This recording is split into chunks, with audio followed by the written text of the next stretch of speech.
오늘은 성령 강림 주일입니다. 예수님께서 십자가에서 죽으시고 부활하시고 승천하신 후에 성령님께서 마가의 다락방에 오셨습니다. 성령님께서 오심으로 당시에 제자들이 시리에 빠져 있었잖아요. 그러다가 이제 용기를 얻고 힘을 얻어서 너희들이 십자가에 못 박아 죽인 예수가 바로 하나님이 보내신 메시아시다, 주님이시다, 이것을 목이 쉬도록 외쳤습니다. 그래서 그 결과로 세워진 것이 바로 교회 아니겠어요. 결국 성령님의 오심으로 교회가 역사의 무대에 등장하게 된 것입니다. 예수님께서 이 땅에 오신 목적이 바로 교회를 세우기 위하심이었어요. 예수님께서 십자가에 달리시기 전에 가이사랴 빌립보에서 제자들에게 물었습니다. 너희는 나를 누구로 아느냐? 그때 베드로가 주는 그리스도시요 살아계신 하나님의 아들입니다, 이렇게 대답을 했어요. 그 대답을 들으시고 예수님이 참 기뻐하시면서 야, 바요나 시몬아, 너 참 잘했다. 그러나 이것을 알게 한 자는 하나님이야. 너 아니야. 너 교만하면 안 돼. 이렇게 칭찬하시면서 내가 바로 이 반석 위에 내 교회를 세우겠다, 이렇게 말씀했어요.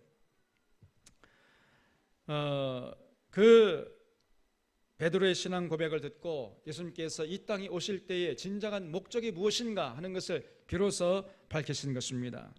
그 예수님 마음속에 고이 간직하고 계셨던 것이 바로 교회라는 사실을 알 수가 있어요.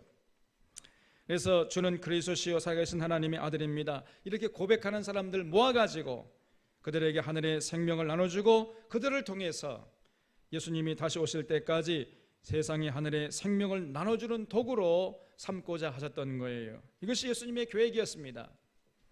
그래서 성령님께서 오셔서 바로 이 예수님의 계획을 이루어드리신 것이지요. 예수님이 부활하시고 그리고 승천하신 후에 약속대로 성령님이 오셔서 이제 마가의 다락방에 그 제자들을 깨우시고 용기를 주셔가지고 나가서 혼신의 힘을 다해서 그 예수 그리스도를 전함으로 해서 드디어 교회가 이 역사의 무대에 등장하게 된 것이에요. 사실이 이럼에도 불구하고 오늘날 한국 교회를 돌아볼 때 성령님의 사역에 대한 오해가 참으로 심각합니다. 소위 성령 사역하신다는 분들이 대부분 이 성령님의 사역을 잘못 가르치고 있어요. 그저 성령님을 방언 기도나 시키는 분으로 소개합니다. 또한 어떤 분들은 그저 아말감 이빨을 금이빨로 바꿔주는 분으로 소개해요. 성도들을 쓰러뜨리고 넘어뜨리고 금가루를 예배당에 뿌리고 다니는 이런 이상한 이적을 행하는 사람으로, 그런 존재로 소개하고 있어요. 그래서 그러한 그 행태를 보고 많은 사람들이 눈살을 찌푸리고 교회를 떠납니다. 소위 성령 사역을 한다는 자들의 행태가 교회를 세우기는커녕 도리어 교회의 타락을 부추기고 있는 주범이 되고 있는 것이에요. 여러분, 이것만 봐도 이상하지 않아요? 오히려 성령님이 오시면은 교회가 건강하게 세워지는 법인데, 오히려 성령이 오셨다는 사람들의 얘기를 듣고 보면은 오히려 그들 때문에 교회가 타락하고 있는 것입니다. 성령님 그런 분이 아니에요. 성령님은 원래 태초부터 계시면서 천지 창조에 동참했습니다. 그리고 창세 이후로는 인류 역사를 이끌어 오시면서 세상을 건강케 하고 세상을 풍요롭게 하는 데에 기여하신 것이에요. 사람들에게 각종 지혜와 총명을 주시고 달란트를 주셔서 인류 역사 속에 지워지지 않는 위대한 예술 작품을 만들어내시기도 하셨습니다. 또 예언자들을 감동시키셔서 하나님의 뜻을 목이 쉬도록 외치도록 했어요. 그리고 성경을 기록하게 하신 것입니다. 또 사람들의 양심을 자극해가지고 선한 일을 하도록 하고 세상의 유혹과 그 위협에 이기도록 용기를 불어넣어 주신 것입니다. 환난 중에도 평강을 누리게 하시고 함께 일할 동지들을 만나기도 하셨어요. 이렇게 성령님의 사역이 굉장히 다양합니다. 그럼에도 불구하고 오늘날 이 성령 사역한다는 사람들은 고작 그저 성령님을 사람을 넘어뜨리고 잡아뜨리고 또 금리빨로 만드는 이런 이상한 성령님으로 소개하고 있는 것이에요. 이런 그 엉터리들의 추태도 한심하지만은 그런 자들에게 세례받겠다고, 그런 자들에게 안수받겠다고 줄을 서는 이런 성도들 보면은 그들도 한심하기는 마찬가지입니다. 그런 사람들을 볼 때에 안타까움을 넘어서서 분노를 금할 수가 없는 것이에요.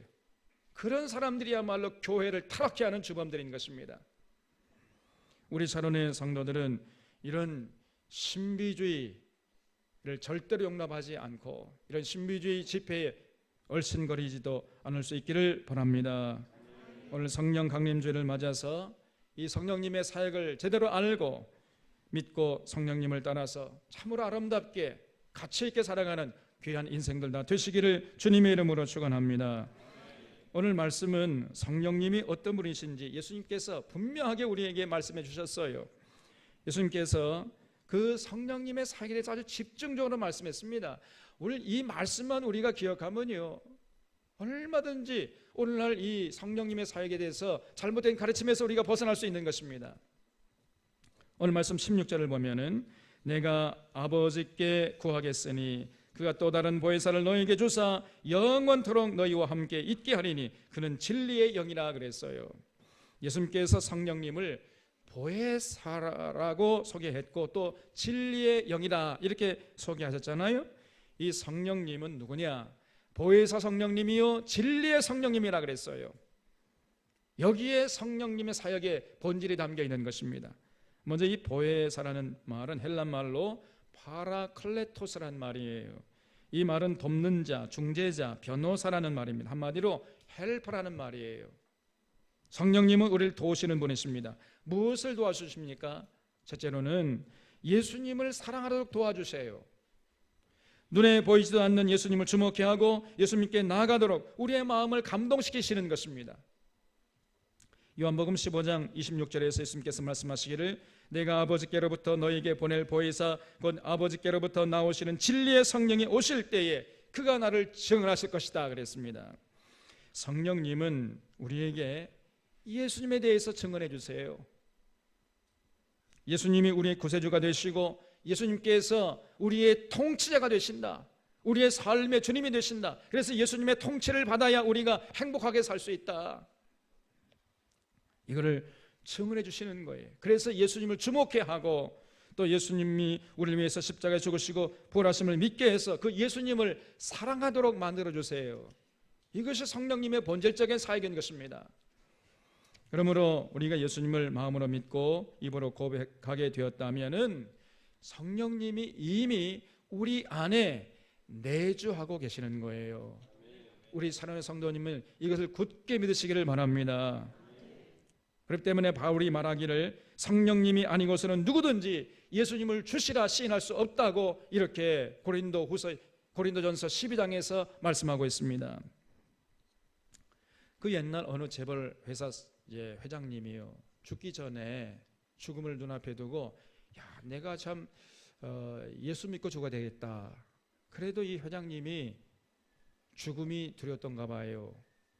그래서 이제 어느 큰 대형교회 목회자를 초빙해가지고 나 예수 믿고 싶으니까 나로 하여금 예수 믿게 해달라는 거예요. 나 좀 예수 믿게 해달라, 좀 설득 좀 해달라 이렇게 부탁을 했어요. 그러면 돈을 얼마든지 드리겠다. 그러니 이 목사님이 얼마나 신이 났겠습니까, 여러분? 헌신의 힘을 다해서 땀을 뻘뻘 흘리면서 그 회장님에게 예수님에 대해서 소개했답니다. 다 들은 다음에 못 믿겠어, 안 믿어져. 그리고 죽었대요. 여러분, 예수 믿는 게 쉬운 게 아닙니다. 예수님을 나의 구주로 나의 주님으로 믿고 고백한다는 것은 이건 보통 일이 아니에요. 아무나 할 수 있는 일이 아닌 것입니다. 성령님께서 우리에게 임하셔서 예수 그리스도를 주목해 하고 예수님을 믿게 해야 비로소 우리가 믿을 수 있는 것이에요. 여러분들이 진실로 베드로처럼 주는 그리스도시요 살아계신 하나님의 아들이십니다 고백하고 참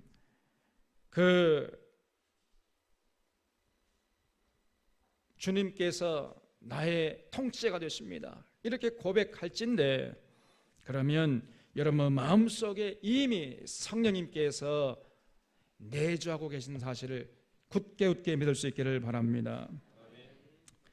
그런데 소위 성령 사역, 성령 집회한다는 이런 분들 얘기 가만히 들어보면요, 그렇게 얘기하지 않습니다.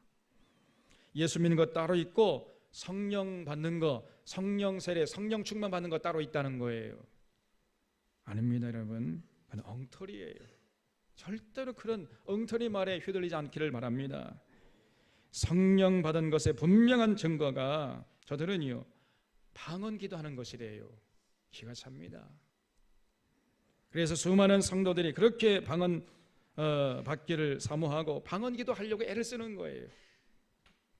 그런 정말로 안타까운 일입니다. 그런 다 거짓말이에요. 우리 샤론의 성도들은 그런 잘못된 가르침에 휘둘리지 않을 수 있기를 바랍니다. 예수 믿는 것 따로, 성령 세례, 성령 충만 받는 것 따로 이런 거 없어요. 예수 믿는 것이고 성령 받는 것이요, 성령 받았기 때문에 우리가 예수 믿을 수 있는 것입니다, 여러분. 그런 그 어거지 주장, 잘못된 주장에 절대로 휘둘리지 말아야 돼요. 둘째로 성령님은 우리에게 오셔서 예수님을 사랑하게 도와줄 뿐 아니라 그 예수님의 가르친 계명에 순종하고 실천할 수 있도록 우리에게 힘을 불어 넣어주세요. 오늘 말씀 15절에 너희가 나를 사랑하면 나의 계명을 지키리라 그랬습니다. 우리가 예수님을 사랑한다는 증거가 뭐겠습니까? 무엇을 해야 우리가 예수님을 사랑하는 것이 되겠어요? 다른 것이 아니고 예수님께서 가르치신 그 계명을 따라서 살아가는 것, 이게 예수님을 사랑하는 것이래요. 여러분 예배 열심히 드리고 기도 많이 하고 찬양 많이 하고 헌금 드리고 그것도 물론 예수님 사랑하는 것 중에 일부가 되겠지만 그거 가지고 부족해요. 그건 충분 조건이 아닙니다. 우리가 삶의 현장에 나가서 예수님의 가르침에 따라서 살아갈 때 비로소 우리가 예수님을 사랑하는 자가 되는 것입니다. 오늘 말씀 여기 21절을 보면은 나의 계명을 지키는 자라야 나를 사랑하는 자니 나를 사랑하는 자는 내 아버지께 사랑을 받을 것이요 나도 그를 사랑하여 그에게 나를 나타내리라 그랬어요. 참 지당하신 말씀 아니겠습니까? 예수님을 사랑한다고 하면서 예수님의 계명에 대해서 관심도 없고 지키려고 하지도 않는다면은 그 예수님을 사랑한다는 그 입술의 고백이 그 거짓말이에요. 그럴 수 없는 것입니다. 아무리 예수님을 사랑한다고 해도 실제로 삶의 현장에서 예수님의 가르침을 따라서 사는 삶에 대해서 별로 관심이 없다고 한다면 그건 이상한 것이고 그건 앞뒤가 안 맞는 거예요. 예수님을 사랑한다는 그 입술의 고백이 거짓말입니다. 진실로 예수님을 사랑하는 사람은 더 이상 세상 것에 휘둘려 살지 않아요. 더 이상 자신의 생각대로, 자신의 계획대로, 자신의 욕심대로 살지 않습니다. 그런 삶을 부끄럽게 여기면서 예수님의 가르침을 따라 살려고 애를 쓰는 거예요. 거기에 신앙의 열정, 삶의 열정을 불태우는 것입니다. 그럴 때 그 사람은요 예수님 안에 거하는 것이고 예수님이 우리 안에 거하시는 것이에요. 그래서 오늘 20절에서 예수님께서 이렇게 말씀했습니다. 그날에는 너희가 내가 아버지 안에 너희가 내 안에 내가 너희 안에 있는 것을 너희가 알리라 그랬습니다. 우리가 언제 예수님이 하나님 아버지 안에 계신다는 것을 알 수 있겠습니까? 우리가 어떻게 예수님 안에 거할 수가 있고 예수님이 우리 안에 거하신다는 것을 알 수 있어요? 다른 게 아닙니다. 우리가 예수님이 가르치신 계명을 지킬 때 비로소 그 삶의 현장에서 예수님이 우리 안에 계시는구나, 내가 지금 예수만에 거하고 있구나, 예수님께서 하나님 안에 거하시는 거구나, 하나님께서 예수님과 함께 거하시는 거구나, 이거를 알 수 있게 되는 것이에요. 그래서 우리는 반드시 예수님의 계명을 지키는데 거기에 관심 갖고 애써야 되는 것입니다. 이게 진정한 성령님의 인도하심을 받는 성도의 참 모습이에요. 그런데 문제는 우리가 이렇게 예수님의 계명을 지킨다는 것이 결코 쉽지 않다는 데 있어요. 과거 구약의 율법을 지키는 것도 쉽지 않은데 예수님은 그 구약의 율법보다도 훨씬 더 업그레이드, 업데이트 시켜가지고 우리에게 말씀했습니다. 모세는 너에게 이렇게 얘기했지만은 나는 너에게 이렇게 얘기한다 하시면서 그 모세의 시내산 언약을 훨씬 더 업그레이드 시켜 놓으셨어요. 그걸 우리에게 지키라고 요구하신 것입니다. 그렇기 때문에 결코 예수님의 가르침에 순종한다는 것이 쉽지 않아요. 예수님께서 말씀하시기를 내가 율법을 폐하러 온 줄로 생각하지 말아라. 율법을 폐하러 온 것이 아니라 율법을 완성시키러 왔다, 이렇게 말씀했습니다. 그 완성된 율법을 우리에게 지키라고 명령하셨어요. 그 율법은 1.1획도 땅에 떨어지지 않는다 그랬습니다. 그렇기 때문에 우리가 예수님의 계명을 지켜야 되는데 그게 쉽지가 않다는 거예요. 과거 시내산 율법보다도 훨씬 더 차원이 높은 것입니다. 그 예수님의 계명 중에서 대표적인 것이 마태복음 5장에 나오는 산상순이지요. 그 중에서도 특히 팔복을 보면은 참으로 이 계명을 우리가 지켜야 되는데 쉽지 않습니다, 여러분. 심령이 가난한 자는 복이 있나니 천국이 저희 것이며 애통하는 자는 복이 있나니 저희가 위로를 받을 것이며 온유한 자는 복이 있나니 저희가 땅을 기업으로 받을 것이며 의에 줄이고 목마른 자는 복이 있나니 저희가 배부를 것이며 긍휼히 여기는 자는 복이 있나니 저희가 긍휼히 여김을 받을 것이며 마음이 청결한 자는 복이 있나니 저희가 하나님을 볼 것이며 화평케 하는 자는 복이 있나니 저희가 하나님의 아들이라 일컬음을 받을 것이며 의를 위하여 핍박을 받는 자는 복이 있나니 천국이 저희 것임이라 그랬어요. 예수님께서 우리에게 심령이 가난한 자로 살라 그랬습니다. 또 애통하는 자가 되라고 말씀했어요. 또 예수님께서 우리에게 온유한 자로 살고 의에 줄이고 목마른 자로 살고 긍휼히 여기는 자로 살고 마음이 청결한 자로 살고 화평케 하는 자로 살고 의를 위해서 핍박받아라. 그냥 잘 먹고 잘 살고 잘 된다 복 준다 이런 얘기 듣는 것이 아니라 의를 위해서 핍박받는 삶을 살라고 그랬어요. 여러분, 우리가 이 계명에 순종해야 돼요. 예수님을 사랑한다고 고백하는 자는 반드시 이 예수님의 계명을 마음속에 새기고 이 계명을 실천하려고 애를 쓰는 것입니다. 그런데 오늘날 많은 교회들이 이렇게 가르치려고 하지 않아요. 이렇게 가르치지 않습니다. 그저 예수님 믿기만 하면 되지 뭐.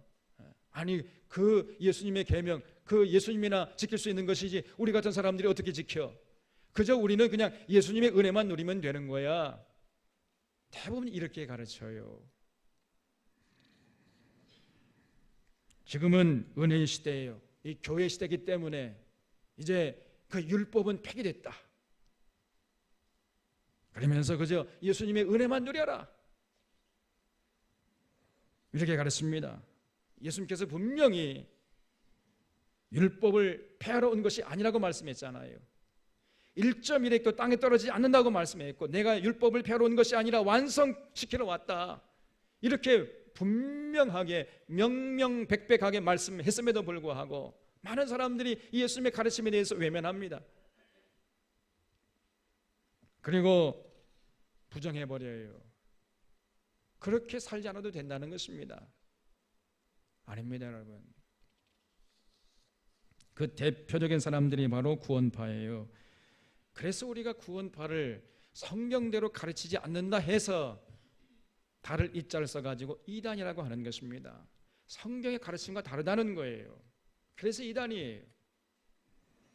그 재작년의 세월호 사건을 통해서 드러난 것처럼 이 구원파가 얼마나 사악한 집단인지 알 수 있잖아요. 그야말로 이단 중에 이단인 것입니다.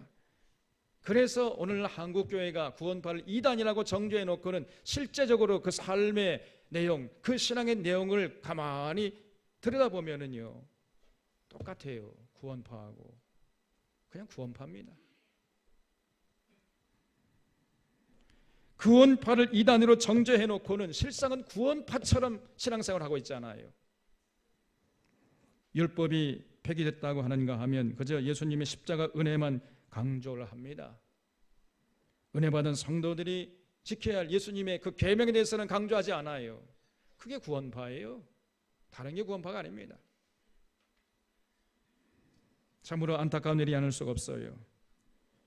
예수님의 계명이 필요 없다거나 강조하지 않는 것, 이거는 잘못된 것입니다.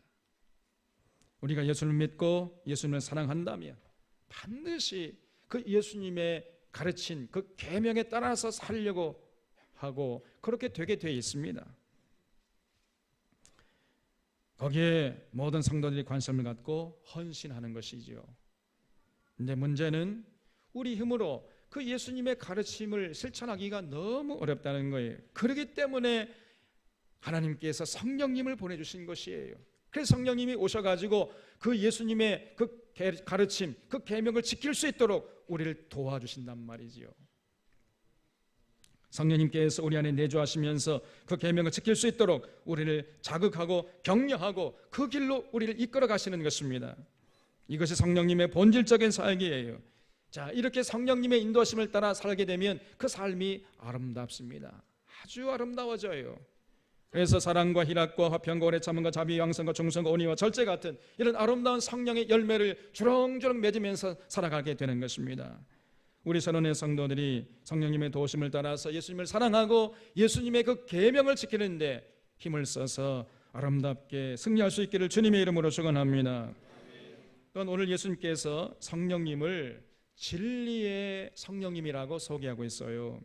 예수님은요 아주 분명하게 우리에게 말씀했습니다. 성령님이 오시면은 내가 너에게 가르친 모든 것을 생각나게 하고 그 말씀을 통해서 진리를 깨닫게 해주실 것이다. 진리의 성령이라고 말씀했습니다. 그래서 여기 26절 보면은 예수님께서 이렇게 자세하게 말씀했어요. 보혜사 곧 아버지께서 내 이름으로 보내실 성령 그가 너희에게 모든 것을 가르치고 내가 너에게 말한 모든 것을 생각나게 하리라 그랬습니다. 또 요한복음 16장 13절 말씀을 보면은 그러나 진리의 성령이 오시면 그가 너희를 모든 진리 가운데 인도하시리니 그가 스스로 말하지 않고 오직 들은 것을 말하며 장래 일을 너희에게 알리시리라 그랬어요.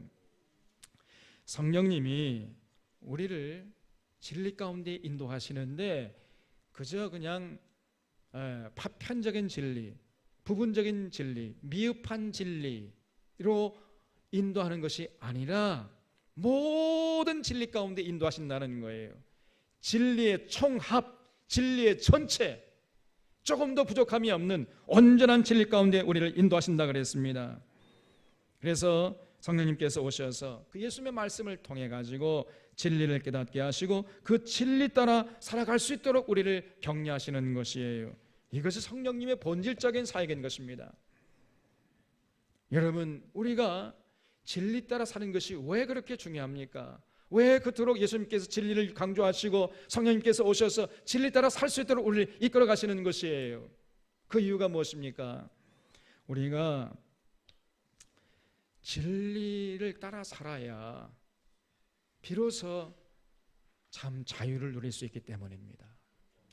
그리고 우리가 진리 따라 살아야 우리가 하나님 앞에서 거룩할 수 있기 때문이에요. 진리가 우리를 자유케 하고 진리가 우리를 거룩해 하는 것입니다. 여러분, 우리가 이 어지러운 세상 진리 따라 살 때에 진정으로 자유함을 누릴 수 있습니다. 이건 틀림없어요. 진리로 무장하지 않으면요, 여러분들이 세상 것에 휘둘려서 살다가 죽을 수밖에 없습니다. 그러면 참 자유함을 누릴 수가 없는 거예요. 우리가 예수님이 가르친 그 진리로 무장할 때에 그 어떤 것에서부터 우리가 벗어나서 참 자유를 누리면서 살 수 있어요. 그리고 그런 삶을 살게 되면 그런 삶이 진정으로 거룩해지는 것입니다. 예수님께서 기도하시기를 저희를 진리로 거룩해 해 주시옵소서 이렇게 하나님께 기도했어요. 진리가 우리를 거룩해 하는 것입니다. 진리로 무장하지 않은 사람은요, 아무리 거룩하게 살려고 애를 쓴다 할지라도 절대로 거룩한 삶을 살 수 없습니다. 또 진리로 무장하지 않은 교회는 절대로 하나님 앞에서 거룩한 교회가 될 수가 없는 거예요. 이렇듯 진리가 중요한 것입니다. 그렇기 때문에 이렇게 중요한 진리를 성령님께서 우리에게 가르쳐서 진리로 무장하고 진리 따라 살도록 도와주시는 것이죠. 진정으로 성령님의 사역인 것입니다. 그렇기 때문에 예수님께서 성령님을 진리의 영이시다 이렇게 강조하신 거예요. 근데 성령 사역한다는 사람들은요, 그 성령 충만한 증거가 그저 방언 기도다 이렇게 가르쳐요. 그래서 오늘날 이런 잘못된 가르침에 의해서 수많은 성도들이 죽음의 늪으로 끌려가고 있는 것입니다. 이런 사람들 때문에 오늘 한국교회 안에 영적인 무질서가 심각하고 엉터리 그 방언 기도가 난무하고 있어요. 수많은 성도들이 방언으로 기도한다고 하지만은 실상은 그 엉터리 기도의 시간을 뺏기고 있는 것에 지나지 않는 것입니다. 그 신앙의 열정을 허비하는 것 이상 아무것도 아니에요. 아니 그냥 거기서 그치면 좋겠는데 참으로 심각한 것은 그렇게 방언으로 기도할 때에 귀신이 들어옵니다, 여러분. 그래서 평생 그저 귀신의 종으로 사는 이런 불행한 인생을 사는 사람들이 많아요. 참으로 통탄스러운 일입니다. 우리 선원의 성도들은 그런 엉터리 가르침에 현혹되지 않을 수 있기를 바랍니다. 성령 충만한 것은 그런 것이 아니에요. 성령으로 충만한 사람들 특징이 뭡니까? 아주 다양하기 때문에 일일이 다 열거할 수 없겠습니다만은 그러나 공통적인 것이 있어요. 첫째는요, 성령 충만한 사람은 반드시 성경의 진리를 알고 싶어 해요. 성경의 진리를 배우려고 그래요. 이게 공통적인 것입니다. 그래서 하나님 말씀을 통해서 진리를 깨닫고 진리를 무장해서 진리 따라 살려고 그래요. 왜냐? 성령님이 진리의 영이시기 때문에 이렇게 될 수밖에 없는 것입니다. 이 성경을 듣고 배울 때에 그 성경 말씀이 믿어지고 깨달아져요. 그 성경 말씀을 통해 진리를 깨닫는 그 기쁨이요, 꿀송이처럼 달게 느껴지는 것입니다. 이런 사람은 틀림없이 성령의 사람이 틀림이 없어요. 그러면 이제 그 마음속에 참 평안과 기쁨이 넘쳐요. 그리고 하나님을 사랑하고 교회를 사랑하고 이웃의 형제 자매를 사랑하면서 이렇게 살아가는 것입니다. 이런 사람이 틀림없는 성령의 사람이에요. 또 성령 충만 받은 그런 사람들은요, 이제 자신이 살고 있는 이 역사를 주목하고 역사의 아픔에 동참하려고 하는 것입니다. 여러분, 우리 요한복음 1장 14절 말씀 보면 예수님이 은혜도 충만하지만 동시에 진리도 충만하다 이렇게 말씀하고 있잖아요. 말씀이 육신이 되어 우리 가운데 거하시며 우리가 그 영광을 보니 아버지의 독생자의 영광이요 은혜와 진리가 충만하더라 그랬습니다. 성령 충만한 사람은 예수님을 통해서 은혜도 받지만은 동시에 진리로 무장하려고 애를 쓰는 것입니다. 그래서 그 성경의 진리로 무장하면은 이제는 세상 역사가 보이는 거예요. 그렇기 때문에 반드시 성령 충만한 사람은 그 자신의 역사의 아픔에 참여하는 자가 되는 것입니다. 틀림없습니다. 그래서 그 성령 충만한 자는 반드시 그 왜곡되고 굴곡진 역사의 현장에 나가서 어렵고 힘들게 고통당하는 그런 이웃들을 위로하고 그들의 눈에서 흐르는 눈물을 닦아주려고 애를 쓰는 거예요. 하나님의 공의와 정의를 세우는 데 헌신하는 것입니다. 여러분, 그 성경에 보면 성령 충만한 자의 대표들이 누구겠습니까? 예언자들 아니겠어요? 예언자들. 이 예언자들이야말로 성령 충만한 자들 아니겠습니까? 그런데 이들은 공통적으로 어떻게 살았습니까? 한결같이 자신들의 역사와 사회에 관심이 많았어요. 여러분, 아모스서를 한번 읽어보세요. 미가서를 한번 읽어보세요. 이사야나 예레미야나 에스겔이나 호세아나 하박국이 다 읽어보세요.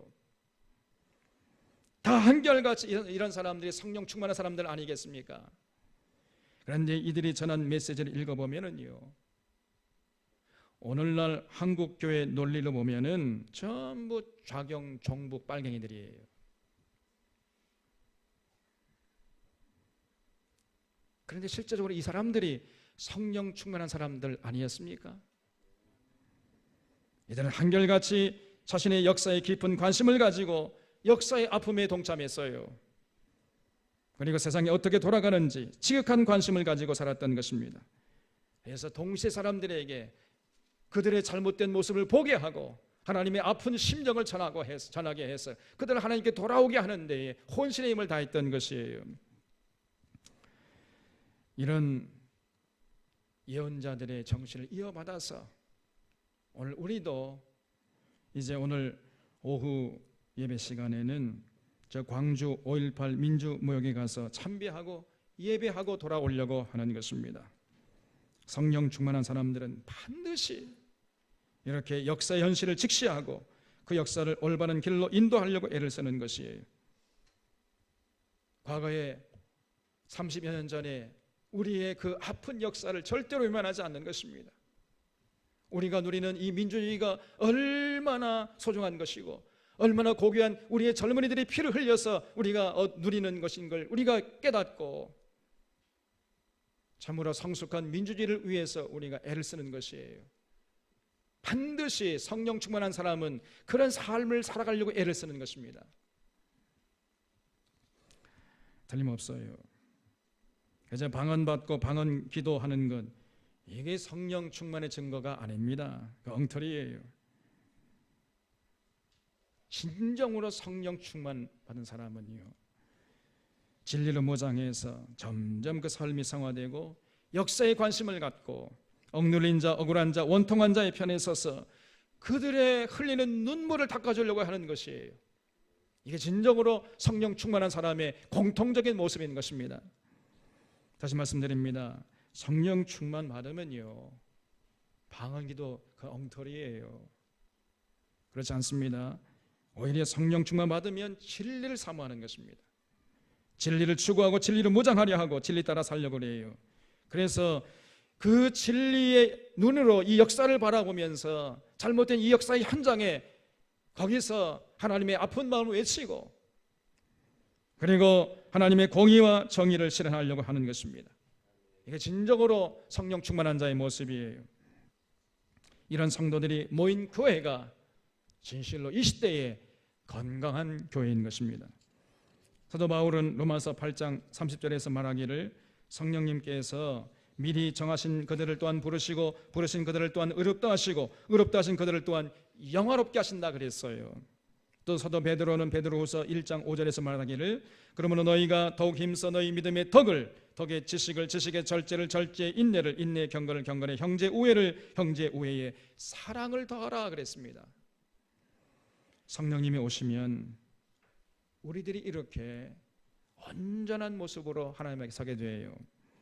성화의 계단을 차근차근 밟아 올라갈 수 있도록 성령님께서 우리를 도와주십니다. 그래서 예수님께서 이 땅에 오시면서 세우자 했던 그 교회, 그 건강한 교회를 세워가시는 거예요. 그리고 그런 교회는 반드시 역사의 현장에서 하나님의 공의와 정의를 세우는 데 헌신하는 것입니다. 이게 진실로 성령님의 역사예요. 오늘 성령 강림주일을 맞이해서 우리 샤론의 성도들은 성령님의 사역을 올바로 인식하고 성령님을 따라서 진리를 무장해서 세상에서 진리를 실천하는 여기에 신앙의 열정을 쏟아붓는 이런 아름다운 성도들이 다 되시기를 주님의 이름으로 축원합니다. 기도하겠습니다.